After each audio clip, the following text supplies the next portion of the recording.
SDP जे सदर सईद ज़ैन शाह, न्याज़ कालानी ऐं रियाज़ चांडियो समेत ॿियनि मथां छछर थाणे ते केस दाख़िल कयो वियो आहे। तफ़सील मालूम कंदा इरफान बुरफ़त खां। इरफान, छा तफ़सील आहे?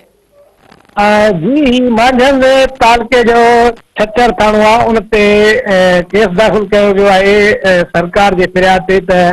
सैयद ज़ैन शाह एसयूपी सदर, रियाज़ चांडियो जीएस वार सदर ऐं जेको आहे जसकम अॻवान डॉक्टर नियाज़ कालानी ऐं समेत आसिफ शाह जेके इहे मरकज़ी अॻवान आहिनि मुख़्तलिफ़ पार्टियुनि जा जेके कॉन्फ्रेंस अॻवान आहिनि उन्हनि समेत जेको आहे 28 जे लॻभॻि माण्हुनि मथां केस दाख़िल कयो वियो आहे, जंहिंमें जेको आहे हुल हंगामो बि शामिल कयो वियो आहे कलमनि में ऐं मुल्क जे ख़िलाफ़ जेको आहे उहो नारेबाज़ी करण समेत जेके आहिनि ॿिया कलम हिन में शामिल कया विया आहिनि, जंहिंमें जेको आहे सरकार जे फ़रियाद ते एएसआई जे